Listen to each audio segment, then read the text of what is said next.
देख रहे हैं जन संदेश टाइम्स और मैं कीर्ति। निकाय चुनाव में भाजपा ने विपक्षी दलों के मंसूबों पर पानी फेर दिया है, खासकर सपा की उम्मीदों पर।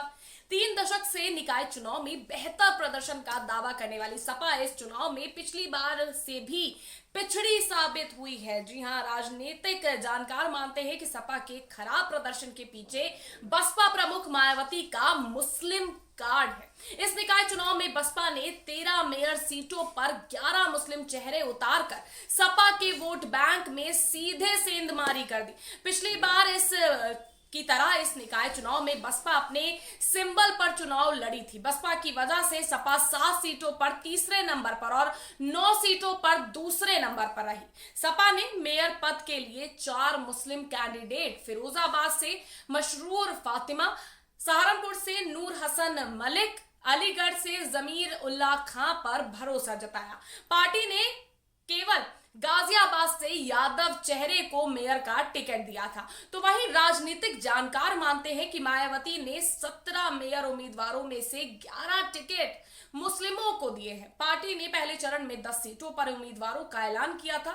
इसमें 6 मुस्लिम प्रत्याशी थे, जिसके बाद दूसरे चरण में अगर हम बात करें तो 7 उम्मीदवारों में से 5 मुस्लिम उम्मीदवार मेरठ, शाहजहांपुर, गाजियाबाद, अलीगढ़, बरेली से उतारे।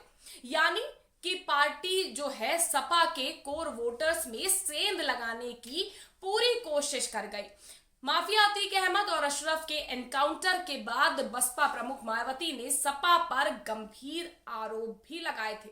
हालांकि मायावती ने प्रेस कॉन्फ्रेंस करके अतीक अहमद और उसके परिवार के किसी भी सदस्य को टिकट नहीं देने का ऐलान भी किया था। तो वहीं अगर हम बात करें 2023 के निकाय चुनाव की, तो बसपा ने पहली बार अपने सिंबल पर प्रत्याशियों को उतारा। इससे पहले बहुजन समाज पार्टी निकाय चुनाव में उम्मीदवारों को समर्थन देती थी, लेकिन अपना सिंबल नहीं देती थी। 2017 के विधानसभा चुनावों में सपा कांग्रेस के साथ गठबंधन में लड़ी और 47 सीटों पर सिमट गई थी, जबकि 2019 के लोकसभा चुनावों में अखिलेश ने बसपा के साथ हाथ मिलाया था। ये एक ऐसा निर्णय था जिसे पार्टी के वरिष्ठ नेताओं ने भी अस्वीकार कर दिया था। यानी कि जब अखिलेश यादव ने बसपा के साथ गठबंधन किया तो इसे शीर्ष नेतृत्व ने भी नकारा था।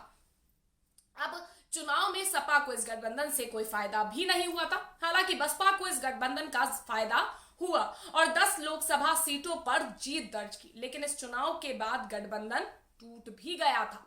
निकाय चुनाव के परिणाम के बाद भी सपा खुद का प्रदर्शन बेहतर मान रही है। सपा प्रमुख अखिलेश यादव के नेतृत्व में पहली बार लड़ा गया ये चुनाव 17 नगर निगमों में से 9 सीटों पर सपा और भाजपा की सीधी टक्कर रही। सपा गांव के निकाय चुनाव में भी सफल होने का दावा कर रही है। सिर्फ अखिलेश को ही आपको बता दें नहीं, निकाय चुनाव में मायावती को भी जो है नुकसान हुआ है। इसकी समीक्षा के लिए उन्होंने 18 मई को बसपा पार्टी कार्यालय पर सभी कोऑर्डिनेटर जो उनके हैं और जो भी जिला अध्यक्ष हैं उन सबको बुलाया है, ताकि इस बार के निकाय चुनाव में 2017 के मुकाबले बसपा की न केवल सीट कम हुई है बल्कि वोट प्रतिशत भी जो कम हो चुका है उसकी समीक्षा कर सके और आगे के चुनावों के लिए तैयारियों में जुट सके। फिलहाल के लिए बस इतना ही। वीडियो पसंद आया तो लाइक और शेयर जरूर करिएगा, चैनल को सब्सक्राइब करना मत भूलिएगा।